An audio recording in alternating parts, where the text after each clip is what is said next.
Everyone will be placed on mute to eliminate background noise, and the webinar will be recorded for viewing later if you wish. Credit information will go out later on today via email, and tomorrow we have a free membership orientation, and next week on the 8th we have our first mixer for the year at Kupro's Craft House. Today we are being joined by Lexi Ashland. She is a senior associate who represents local and national businesses in courts throughout California in matters involving the Equal Employment Opportunity Commission, the California Department of Fair Employment and Housing, and the California Division of Labor Standards Enforcement. Additionally, she litigates matters involving contracts, business torts, and unfair competition. With that said, I'll turn things over to Lexi. Good morning, everyone. Today we're going to try to go over some of the most important changes to you guys, basically, for employment and labor law for 2018.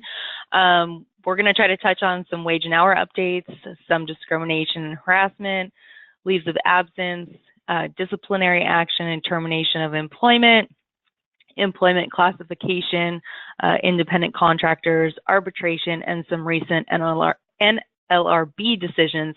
There is a area where you can ask me questions, so feel free to type your questions in, and as we go along I will try to answer them, but if I don't get them while we're actually going through the broadcast, I will circle back around at the very end. So feel free to ask any questions that you have. So we'll start with the wage and hour update. And most of you probably are aware of the increase in the minimum wage that will be gradually increasing over the course of the next few years. So this year, as you know, it is $10 an hour for those with less than 25 employees and $10.50 an hour for 26 or more employees, and it's going to gradually go up to $15 an hour by 2023. And that's just kind of one that I'm sure everyone's already aware of. Also, in the wage arena, there's been some changes to the Equal Pay Act. SB 358 amended the act, and it eliminated the same establishment requirement. So basically, this act, it still requires equal pay for work of a comparable character, and it clarified the affirmative defenses to mean a bona fide factors other than sex. Now, what does a bona fide factor other than sex mean? That can include something like a seniority system, a merit system, a system measuring earnings by quantity or quality of production, or other factors such as education, training, or experience. So if someone made a claim that they of wage disparity, then those would be the ways that an employer could try to defeat it. So what's important for you to know is it's still there, obviously. They've just kind of made some clarifications as to the requirements for making a claim under that. And it's just important for employers to know that they need to make sure that their job applications and hiring practices and policies assure that equal pay is provided unless there is some bona fide factor other than sex that would warrant a disparity in the wages. One of the big changes for 2018 is that employers are no longer allowed to rely on salary history information as a factor of determining whether to offer employment and also what salary to offer an applicant. So there's a lot of employers out there with job applications that specifically have a box where you're supposed to put in what your salary was at each of your prior jobs. So it's very important for employers to go back and revise their job applications to assure that that box is not on there. Now, this doesn't prohibit an applicant from voluntarily disclosing their salary history or their starting salary needs. It's just, as an employer, you can't make that inquiry.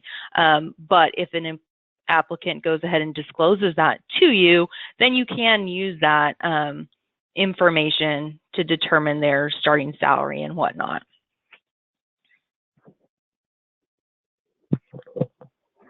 I'm sure many of you are aware of PAGA claims, and they've become quite prevalent over the last few years. And there was a major clarification in PAGA pay stub claims this year in the case of Lopez v. Frant.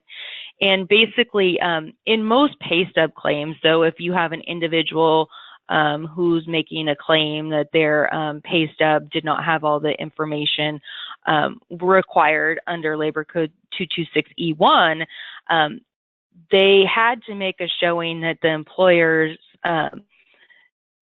failure to provide this pay stub was knowing and intentional. Now, with PAGA claims, though, the court has clarified that there is no requirement for a knowing and intentional failure to provide the adequate pay stubs. So it's a much easier showing for a plaintiff to make when they're making a PAGA claim because they don't have to meet that knowing and intentional threshold. So that's important because I think that's going to make a lot of plaintiffs that are filing wage statement claims are probably going to be adding the PAGA claims for sure because it's a lesser showing that they would be required to meet. Another very big clarification in the law came in the Mendoza v. Nordstrom's case. It was litigated for quite a while. It went up on appeal and to the Supreme Court and everything. And basically, what happened in that case is they're clarifying the day of rest rule, which, as you all probably know, is that the California day of rest rule guarantees employees 1 day of rest in 7. So the issue is, what does that mean as far as what is 1 day of rest in 7? How is that calculated?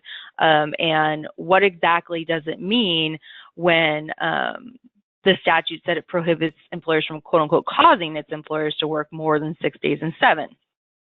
So this case provided a lot of clarification, and basically what they said was that causing an employee to work more than 6 days in 7 equates to anything other than absolute neutrality. Now, they also clarified that an employee can certainly choose to forego a day of rest in 7. However, they must be apprised of their entitlement to that day of rest. So an employer cannot encourage an employee to forego the day of rest or conceal the entitlement to that day of rest. The other point that the court made in this case is that there is an exemption for employees who work no more than 30 hours in any week and 6 hours in any one day. And that does not apply unless the employee works 6 hours or less on every day of a given work week. So if you have an employee that works 6.5 hours on one of the days in a work week, then that exemption is no longer going to apply to you. Finally, the other clarification they made is that the 7 days is to be calculated on a per work week basis and not on a rolling 7 consecutive day basis. And so what that means is an employee could actually work more than 6 consecutive days depending on how the employer defines the work week. So if then work week is Saturday to Saturday, then someone could work, like, conceivably you could work, I think, like 12 days in a row if you had a day of rest at the beginning and a day of rest at the end of those weeks. So it's the important things to know for you as HR professionals is you need to have a well-defined work week, which should be set forth in your employee handbooks.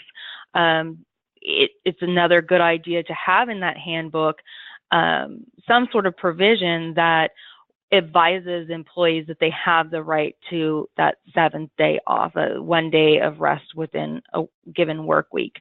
It's also important that employers train all of their managers and supervisors that they cannot pressure employees to work more than 6 days in a given work week.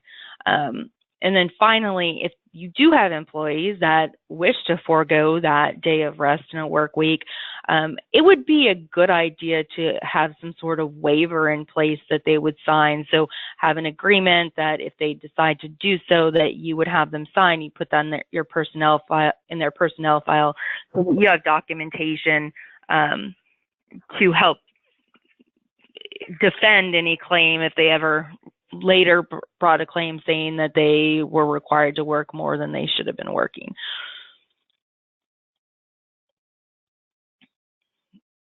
I'm sure a lot of you are aware of the going and coming rule, and basically what that rule is that typically most employees, when they're commuting to and from work, if they get any accidents during their normal commute, then they would not be considered within their scope of employment. And so therefore, an employer is not going to be liable to pay for any injuries or damages that result from that accident.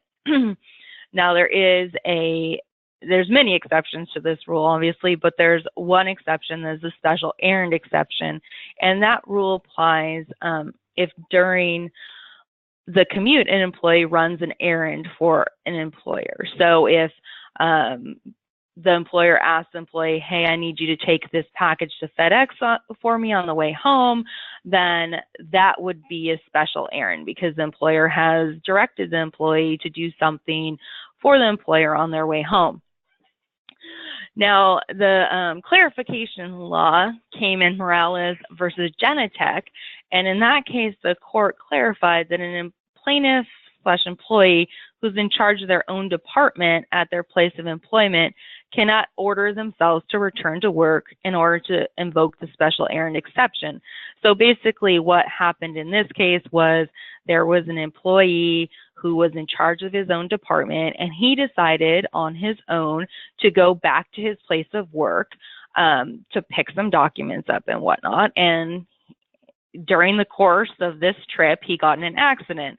And so he tried to invoke the special errand exception because he said, well, I was doing business for my employer and I went back to work to pick these things up and whatnot. And the court said, no, because you were in charge of your own department, you can't just dictate that you're going to go back here simply to invoke that special errand exception.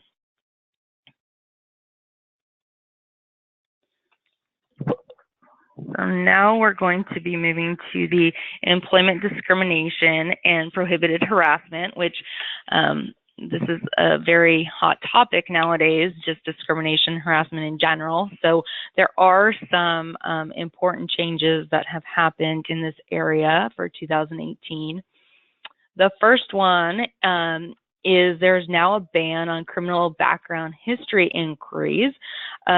So basically, an employer now cannot include on any application for employment any question that seeks the disclosure of an applicant's conviction history. Now, this is a very large change. A lot of employers ask for criminal background history at the application process. Some run some background checks at the initial application. And that is a very, this will be a very big change because that's no longer allowed. And it also, this bill also prohibits employers from inquiring into or considering an applicant's conviction history before the applicant receives a conditional offer of employment. And the final thing it prohibits is to consider, distribute, or disseminate information related to arrests that did not result in convictions resulting in diversion programs, and or convictions that were sealed, dismissed, expunged, or eradicated. So while this prohibits an employer from asking about the criminal background at the application process, they can still make this inquiry once a conditional offer of employment has been made. So let's say you have some applicants, you decide that you like a candidate and you make this conditional offer of employment, and then you run the background check. And let's say in the course of that background check, you find out that they have some criminal background that would disqualify them from their position. If that happens, then the employer must give notice to the employee that they've conducted the background check and that they've found a disqualifying conviction. The employer then has to allow an employee to respond to the notice within 5 business days. And the employer also has to advise the employee that they have the right to submit evidence of rehabilitation, any mitigating circumstances, etc.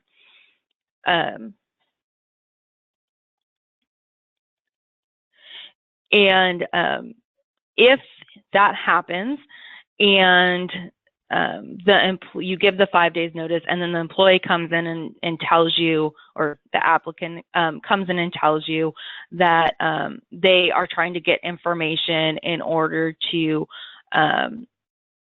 show you that they should still be employed by you regardless of this disqualifying offense, the employer is required to give them additional 5 days in order to obtain that information to dispute the conviction. So at that point, if the employee responds and the employer still decides to deny employment to that employee, then the employee must be notified in writing, and they must be advised of the final decision to deny employment. They must be advised of the procedure to challenge that denial, and they also must be advised of their right to file a claim with the DFEH as a result of this denial of employment. Now, there are, I think everyone is probably wondering if there are any exemptions. There are. There's exemptions for positions in which the government agencies are required by law to check a conviction history, positions with the criminal justice agency, farm labor contractors, and positions for which the employer is required by state, federal, or local law to check the criminal history or to restrict employment based on criminal history. So if you are in any of these industries, if you're actually required by statute to check the criminal background history, then you can still do so. Otherwise, you no longer can do so. So it's really imperative that you not only go and change your application, but also change your hiring practices and train all of the people that are responsible for job interviews and the hiring process, that they can no longer make these inquiries.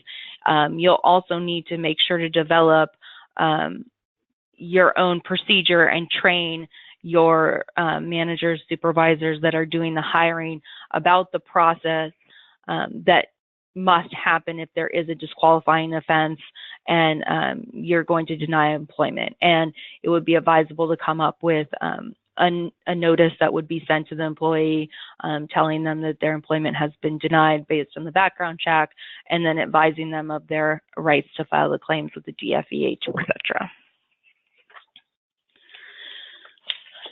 Now, AB 450 is about immigration enforcement in the workplace, and this is designed to protect immigrant employees from workplace raids.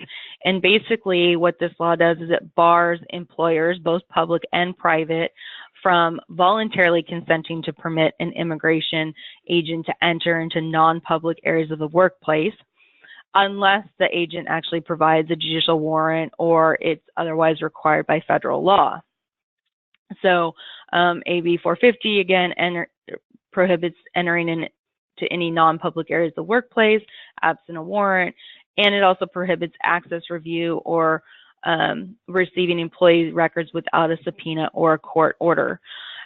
So what's important for you to keep in mind with this new change in the law is that all of your personnel that work in, let's say, your front office, or maybe are in a warehouse and would be near the entrance, just pretty much anyone that might have contact with any sort of immigration agent, that they need to be advised that they no longer can allow entry into the facilities and a search unless they're presented with a warrant or unless there's federal law would require it. There's also new posting requirements. that you have to basically post this information in the workplace on your normal employee posting areas.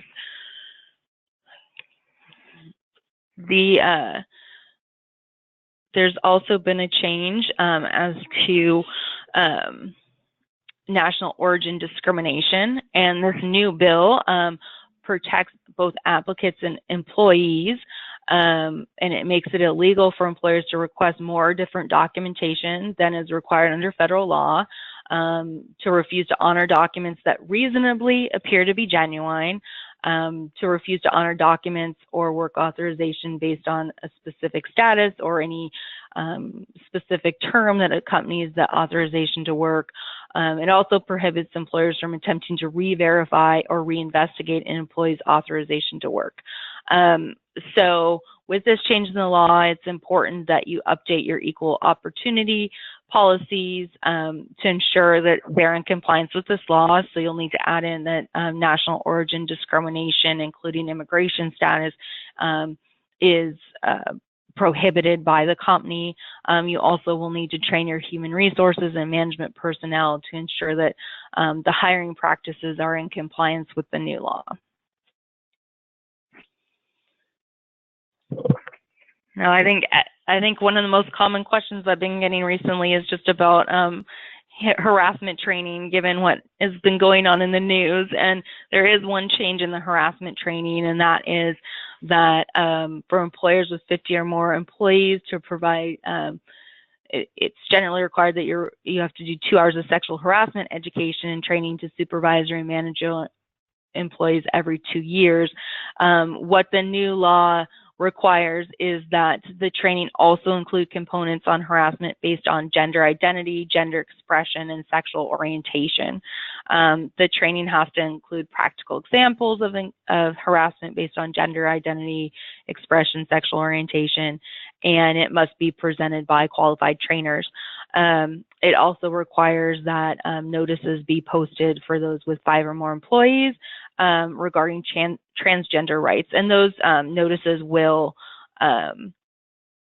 be developed by the DFEH.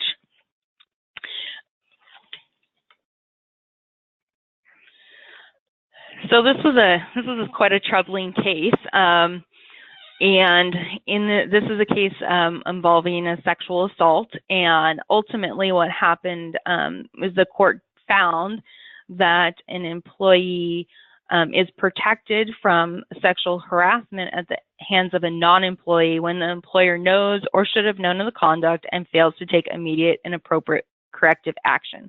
Now, this is a very extreme example and of sexual harassment by a non-employee, but I'll just kind of go over the facts so you can see the scenario. But basically, this was a hotel, and there was a trespasser at the hotel. On the first occasion that the trespasser came on the premises, he asked the housekeeper if he could use the restroom. He told the housekeeper that the room she was cleaning was his cousin's room, but he didn't have a room key. And then he made some sexually harassing comments. He showed the housekeeper a handful of $5 bills and offered her money in exchange for sexual favors. A maintenance worker overheard this trespasser's sexually harassing comments, and he went in and he helped the housekeeper persuade the trespasser to leave. Well, then the trespasser decides that he's not done, so he then goes to another hotel on the 3rd floor of another building. So this was like a hotel that had multiple buildings. So then he goes and he approaches another housekeeper who was cleaning a room, and he then, again, he propositions her, he offers her money in exchange for sexual favors. She closed the door on this trespasser and reported the incident to management. So the housekeeping manager used his walkie-talkie system, and he broadcast this trespasser's activities and location to the other housekeeping managers. He did not, though, go to the building where the second incident occurred with the trespasser because the ultimate victim's supervisor was assigned to that building. And that supervisor, he checked the 1st floor of the building, but he didn't check the second floor, which is where the victim was working at the time. So while this is going on, the trespasser goes to the second floor of this building, and the victim was cleaning the room. Her cleaning cart was parked outside of the room door, and she was going to put her supplies back inside. The trespasser confronted her, and he blocked her from exiting the room. He then pushed the cart to the side, pushed the door open, forced her in the room, asked her to close the blinds. She said no. She tried to get away from him. He grew agitated, and he ultimately punched her in the face, knocked her out. She ultimately regained consciousness, and when she regained consciousness, the trespasser was sexually assaulting her on the bed. He sexually harassed, assaulted, and battered her for over 2 hours. During that entire time, her cleaning cart was outside of her room, and no one from the hotel came looking for her. So 2 hours have gone by. Another housekeeping employee knocked on the hotel room door where the victim and this trespasser were to deliver a crib. The trespasser answered the door and told the employee to leave the crib outside. The employee did that and didn't ask where the victim was. A short time later, the trespasser left, and then the victim called housekeeping for help. No one answered, so she had to call the police. The police came, whatnot. So obviously, this is a pretty extreme example of something that could happen with a third-party non-employee sexual harassment. But the important thing to know is this is an instance where the trespasser was there. The management had reason to know that this guy was going around and he was propositioning the housekeepers and whatnot. And they really didn't do their due diligence to check to try to find this trespasser. They had another employee who, went to her room, didn't do anything about it, and people should have really been on notice at that point that something was going on. But the lesson to be learned is hopefully nothing this extreme ever happens to any of you. But if there is some potentially harassing behavior that's going on by not only obviously an employee, but a non-employee visitor, that the employer acts to immediately put a stop to it. It's also imperative that management is trained to assure employee safety, including looking out for these non-employee people that could be harassing your employees. All right, so we'll move on to the leave of absence. These are all, there haven't really been changes here. We have, FMLA, which applies to 50 employers with 50 or more employees, 12 weeks of unpaid leave for birth of child, adoption, care of a serious health condition of employee or employee's close family. And then you have California Family Rights Act, which is basically like FMLA, except for pregnancy and military caregiver leave are not required. We have the ADA that requires any employer with 15 or more employees to provide reasonable accommodations for disabilities. The Fair Employment and Housing Act, employers with 5 or more must reasonably accommodate employees with physical or mental disabilities unless it would cause an undue hardship. Pregnancy disability leave, 5 or more employees is required to provide 4 months of unpaid leave per pregnancy to employees disabled by pregnancy, childbirth, or related condition. Workers' comp leave, leave if an employee is temporarily or totally disabled due to work-related illness or injury. So one big question that people ask a lot is, how do the leaves interact? Pregnancy disability leave, that runs concurrent with FMLA, but not CFRA, which means that an employee disabled by pregnancy has an entitlement to up to 7 months of leave. Under work comp, ADA, or FEHA, that may be in addition to leave provided under FMLA or CFRA, but it also may be the only leave required for employers with 50 or more employees, or sorry, fewer than 50 employees. Sick leave, employers must provide at least 3 days or 24 hours of paid sick leave for employees suffering from illness or injury. It also may be used for the diagnosis, care, treatment of condition of the employer or the employee's family member. Vacation, PTO, employers, it's not required, but employers may provide time off for employee for vacation or PTO.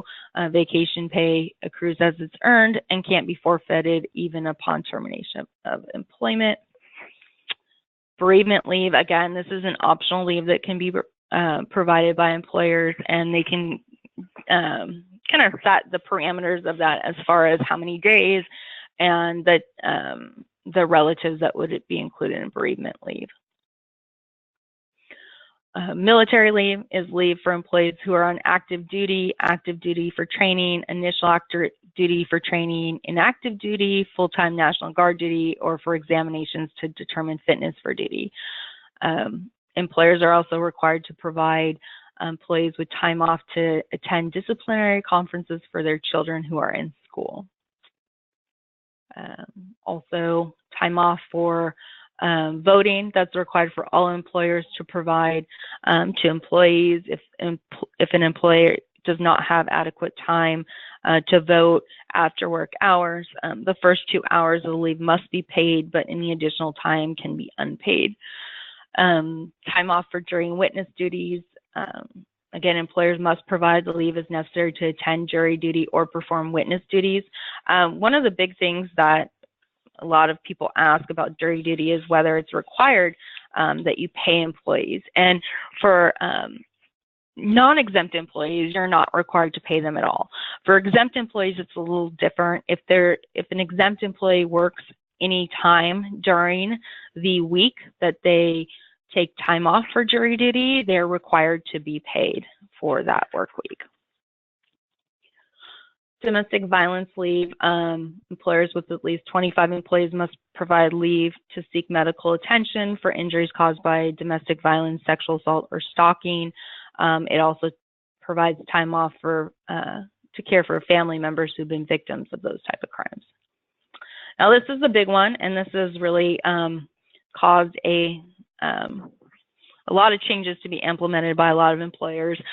California has enacted the Parent Leave Act, and that amends CFRA. It allows employees who work for an employer with 20 or more employees within a 75-mile radius to take 12 weeks of unpaid leave for new child bonding purposes. The law applies to both private and public employers. It applies to employees with more than 12 months of service with the employer who have at least 1,250 hours of service with the employer during the previous 12-month period, and who work at the company in which the employer employs at least 20 employees within 75 miles. This also requires the employers to provide the employee with a guarantee of reinstatement to the same or comparable position following the leave. Basically, this parental leave law, it really it tracks FMLA as far as, but it's just, for the parental leave. So if you have 20 employees up to 49 employees, then you're required to comply with the parental leave law. Once you get to 50, obviously FMLA then would take over, and you're not required to both provide parental leave and FMLA.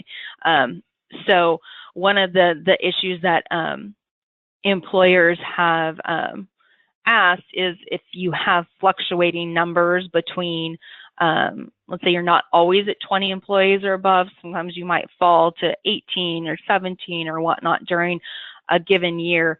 The law doesn't specifically clarify how to calculate the number of employees as far as how much of the year you have to have that many employees. FMLA does, parental leave law doesn't. So basically, if you have or you anticipate you're going to have 20 employees for, a work year, it's advisable that you just go ahead and comply with the parental leave law. And so going back to that, just that's very important with the parental leave law to go back and revise your employee handbooks and whatnot. You also may want to develop a notice that would go out to employees, notifying them when they go out of their rights under the parental leave law, their right to reinstatement, and address the issue of benefits while they're on leave. This parental leave law does not affect an employee's rights to take up to 4 months of leave for pregnancy-related disability, in addition to this 12 weeks of parental leave. So this is really the part that is troubling to a lot of employers, because 20 employees isn't really that many.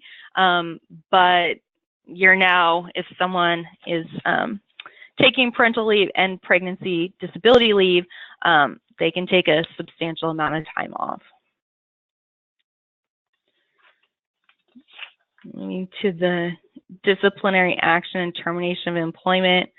SB 306 now authorizes the Labor Commissioner's Office, even if they don't receive a complaint, they can investigate an employer when it suspects that retaliation or discrimination has occurred, either during the course of adjudicating a wage claim, when they're doing a field inspection concerning labor standards, or if there's instances of suspected immigration-related threats.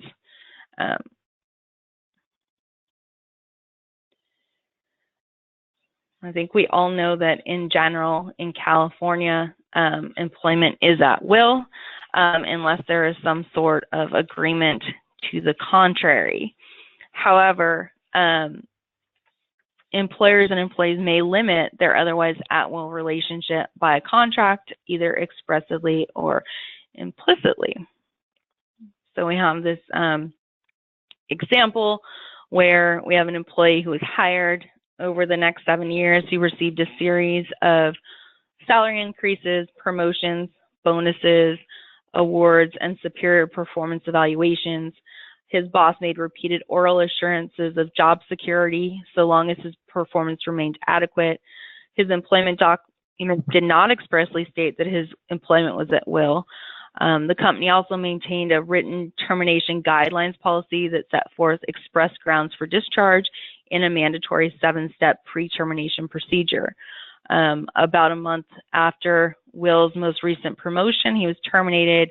He filed a claim against the company alleging he had been fired in breach of his employment contract. So how is the court likely to rule here? It's kind of difficult to take answers, but basically in this event, this is an instance where it's very likely that the court's going to find that he had an employment contract and he was not at will. And why is that? Well, first, progressive discipline policies can be very problematic because they can have the unintended consequence of creating this expectation that if an employee improves their performance, then it guarantees that their employment will continue.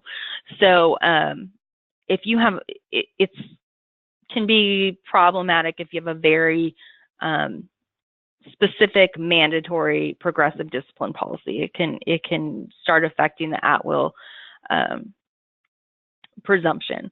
Also, when oral assurances of job security and consistent promotions during performance reviews in conjunction with promotions, that may imply that the employment status is not at will. So it is very important to make sure that your managers and supervisors and whatnot are not making any oral assurances of job security to people, saying things like, oh, you know, you'll be here for life, or as long as you continue to improve, you'll always have a job here. Things like that can create a problem if ever a claim is filed. So to ensure that at-will status is maintained, you should ensure that all your employment documents, including your handbook, offer letters, disciplinary policies and procedures, contain disclaimers that an employee is at will. And again, proper training of supervisors and managers is imperative. So I think you all probably know you can't terminate an at-will employee for an unlawful reason, such as any protected category like the ones listed there. If that happens, then obviously you'll be subject to liability. Now, other prohibitions on terminating an at-will employee is you can't retaliate against an at-will employee for protesting in-house reporting or outside whistleblowing against discrimination, harassment, wage and hour violations, unsafe work conditions, rest, break, and mealtime violations, filing administrative complaints, workers' comp claims, or taking time off for protected leave. So as far as discipline and termination, when you have the at-will employees, to best protect yourself from claims is to always have proper documentation of disciplinary action and performance. I can't stress enough how important it is to document things. Sometimes HR professionals or supervisors, they don't document enough. They think that they may remember everything down the road, but the documentation is important not only for the employer just to have to be able to recall what specifically happened down the road, but it's really important that because if someone does file a claim, to go back and have documentation of everything that has happened. So that's probably the biggest thing to always keep in mind, is to make sure you have enough documentation on your employees. It's also important to always apply your policies consistently. If you aren't applying them consistently, then obviously you run the risk of having someone say that you're treating a different classification of people differently. Standard of conduct policies should be implemented and maintained. Those should be set forth in an employee manual, and it's always a good idea to also provide some training at like an employee meeting or something like that about appropriate standards of conduct. When you are terminating an employee, one way to really limit the risk is to consider having them execute a severance agreement. Now, that may not be feasible for some employees, but you know, depending on the circumstances of the termination and the person's employment, it is definitely something to consider. But you want to make sure that you have a very well written severance agreement that would prohibit them from filing any claims against you in the future. All right, so another kind of hot topic in employment law recently has been classification of independent contractors. And the misclassification of independent contractors can have very substantial implications for employers. It subjects them to a lot of liability, including the failure to pay minimum wages or overtime, unpaid taxes and unemployment insurance, failure to provide benefits, and there's a lot of penalties and fines involved if someone is misclassified as an independent contractor. So it's really important that employers make sure that they have their employees and independent contractors classified properly. There's many tests that are used to determine whether someone's an employee or independent contractor. Workers' compensation, unemployment insurance, DLSE, and DFEH all have their own standards for testing it. But really, some of the major things are common to all of these tests. As you see here, this is the workers' compensation test, and one of the most important factors is the right to control the manner and means of performance. And that is the most important factor across all of the different tests that are used to determine if someone is an independent contractor. So if an employer has the right to control the person, it is more unlikely that they're going to be properly classified as an independent contractor. And by controlling the manner and means of performance, that includes things like making their schedule as to when they're going to work, dictating how they carry out their job duties, whether it's the same business as the employer. If it's the same business and it's a position that's integral to that business, it's less likely to be an independent contractor. Again,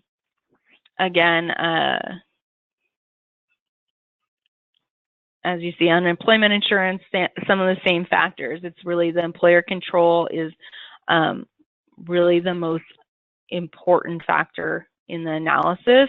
The right to discharge an at-will employee also constitutes a strong evidence of the right to control.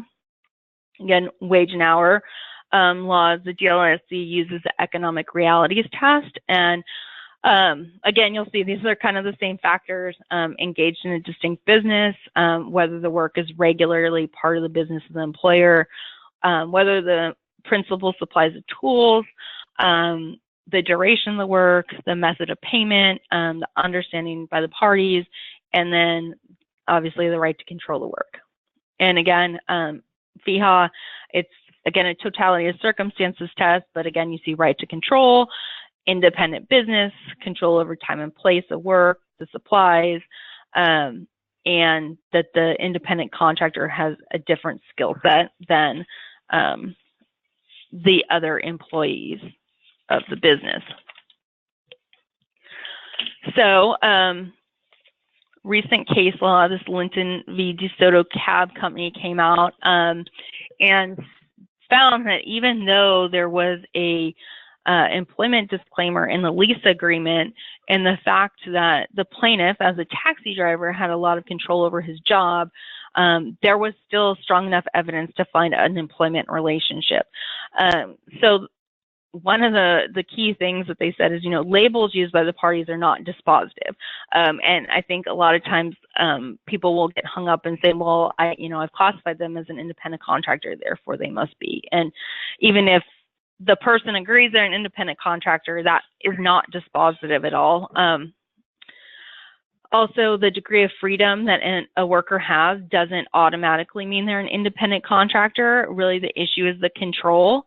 And in this case, the employer terminated the relationship based on a single passenger complaint without conducting an investigation. So basically, the employer had the right to terminate the taxi driver at will. The defendant monitored his driving. Again, that shows control over him. He required social security number and maintained his personal information. He was required to return the taxi cab on request, and his vehicle could be leased to another driver if he was late. So that shows another degree of control over him, and also here the employer is supplying the tools that are necessary to do his job. And the taxi driver didn't represent himself as an independent business, and he couldn't drive a taxi cab except for that specific taxi cab company. And so that again shows he had a degree of control over the employee. He wasn't engaged in a separate and distinct business of the employer and whatnot. So the court found that there was in fact evidence to find he was an employee.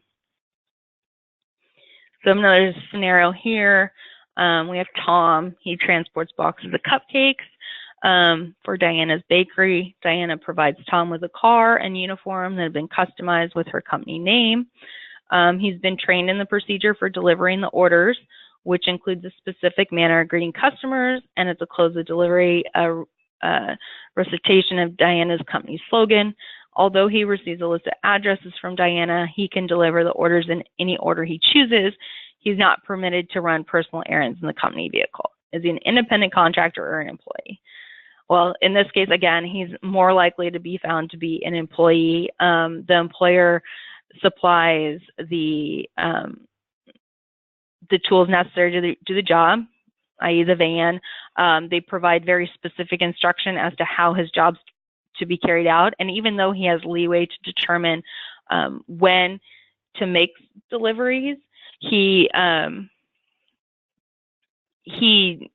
still has such a control, the employer still has such a degree of control over him that it's enough to find an employee. And we're almost kind of to the end, so I was going to try to do the questions, but I'm having trouble. I'm having trouble getting to the questions. So, so someone else. Box, so if you hit the little arrow, there's a little box with an arrow that points out. If you hit that, it will make it bigger for you. Okay. And, oh, I see it. All right. So, going the slides that we can download. I can certainly provide the slides that can be downloaded.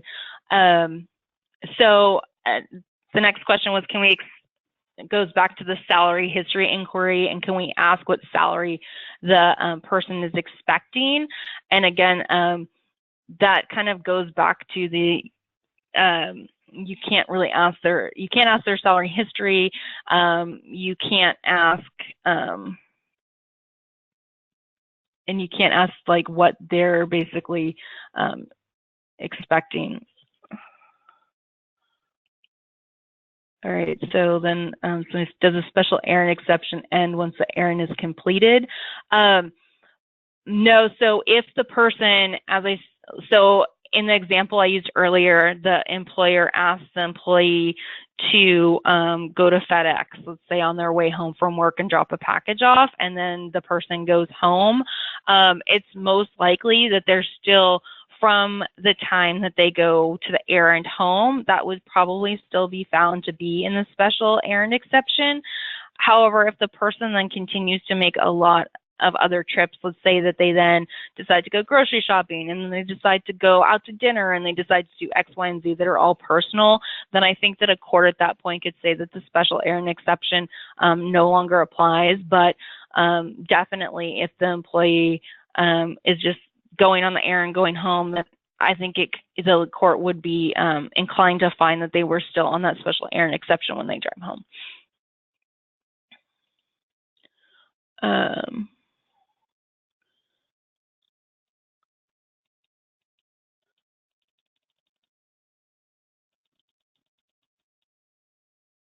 Must we remove the desired salary option from our application?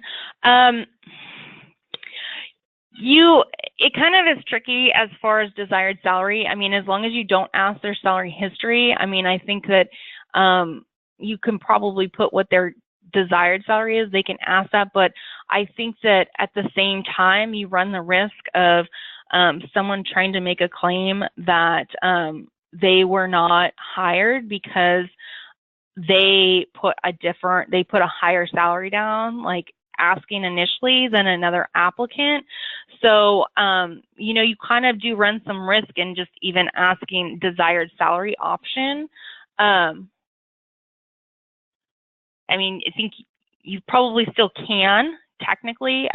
I would be very careful just because I think that somebody could come back and say like, hey, like this is clearly like, really, even though it is not salary history, technically, I mean, most people, when they put down what their desired salary is, it's usually based on their salary history. And so I think that's where you could run into problems, is someone could say, well, there is, even though it's not directly asking it, it is seeking it in a covert way, basically. So I think, it's not directly prohibited, but I would be very careful with doing that because I think that you could run the risk of having a claim.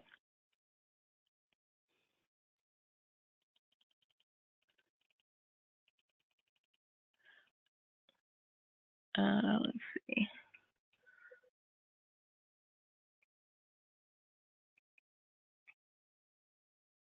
Okay, so somebody wanted clarification as to the FMLA, CFRA, and also the parental leave. So FML, if someone is, if an employer has 50 or more employees, then they're going to be subject to FMLA. If they have 20 to 49 employees, then they're going to be subject to the new parental leave law. So an employee isn't going to get both of those. I think where the confusion is that if somebody takes parental leave, they can also take the pregnancy disability leave in California. And so that's what makes it like a very long leave, because they get their pregnancy disability leave and they get parental leave, and those don't run concurrently.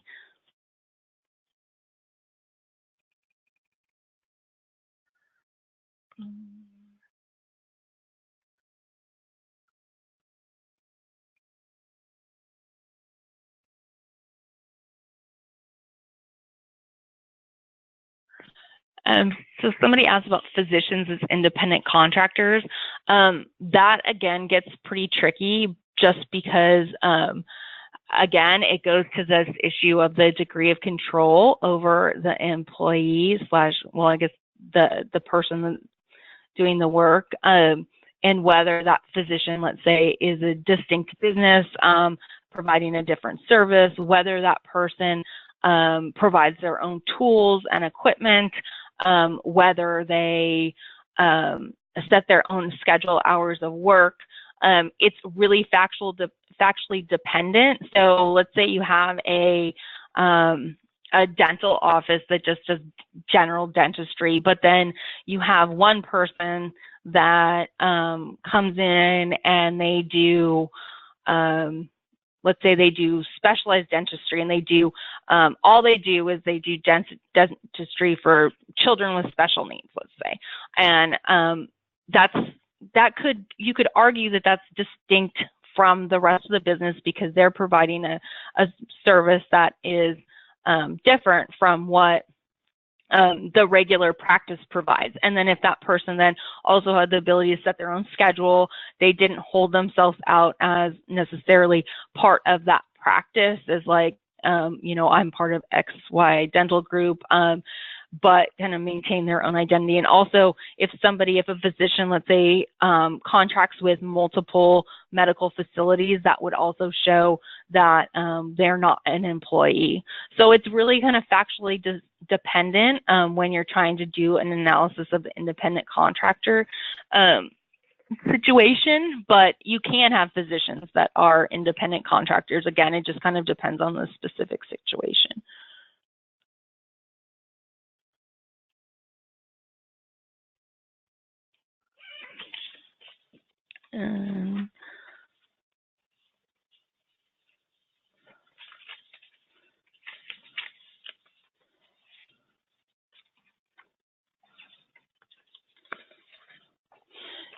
Okay, so I'm getting a lot of the salary questions again. So again, as I said, like you can ask an employee for the starting salary needs. As I said, you just want to be careful in how you word that. And as far as if somebody asks for a salary range for a job, that in the applicant requests the salary range for the job, then you can certainly provide that. I don't think that you have to, but I think it's probably something that might be worth providing to an applicant. As I said, I don't think it's required that you have to give the salary range, but again, it's probably a good idea because if the salary range that you have is not what the person's looking for, then why waste your time with having them apply in the first place?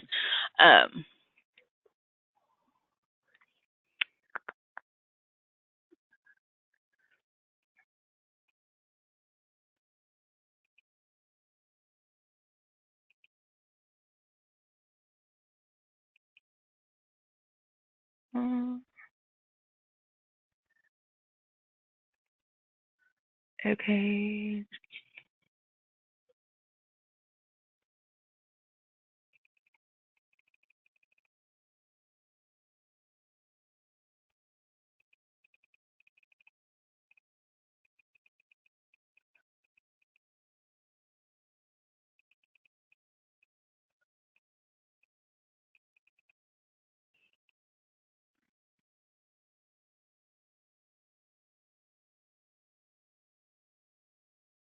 Okay, again, I got another salary one. It's okay to ask what they want. You can ask what they want. I just want to it's okay to say like what their salary need is. You just want to make sure that you word it correctly. Like you don't want to have wording in there like that would infer that what their salary history is. You just want to make sure that it says like, desired starting salary or salary need, something to that effect. You just want to make sure that it doesn't have any, don't link it to their prior history. I would probably put it in a separate section then from their employment history. So have it in a different area of the application, like desired starting salary.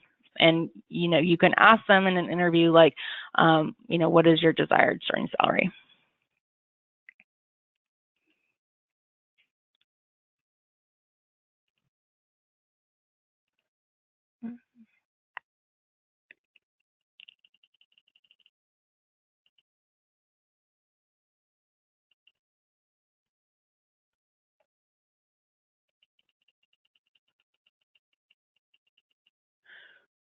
If it says, we have a question, if two employees are married and they work for the same company, do they each qualify for FMLA/CFRA, or do they split it? They each would qualify. Now, one of the issues that comes up when you have two employees that work for the same company and they both want to take leaves is oftentimes they'll ask to take leave at the same time. And that really is in your discretion as to whether, you know, you're going to let them both take it at the same time, I guess. But they are they're both entitled to leave, because it's like both their right. If they work for different companies, they obviously could both take the leave.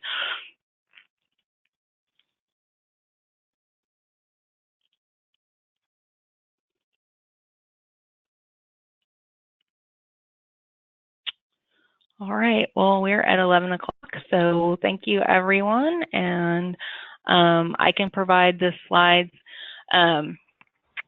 to Jenna, and if you want them, she can email them out to you. All right, thank you, everyone, for attending today's webinar. Like I said, it was recorded, and it will be available on the website and the webinar archive for you to view at a later date.